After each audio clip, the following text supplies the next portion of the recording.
बहुत मुश्किल बहुत तकलीफ दे रास्ता पड़ा था। अना का कोहे हैबत नाक भी आगे खड़ा था। न कोई हम सफ़र मेरा न कोई हम नवा था।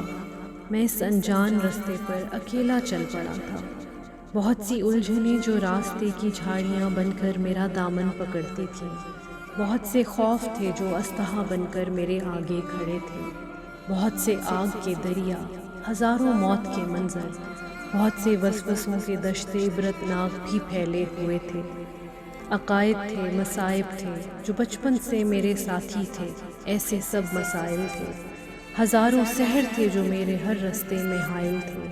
मैं अपनी ज़ात से पीछा छुड़ाता, सब इम्कानात के पर्दे उठाता। जो अपनी मंजिल मकसूद पर पहुंचा तो ये देखा, वहाँ कुछ भी नहीं था। वहाँ बस मैं खड़ा था।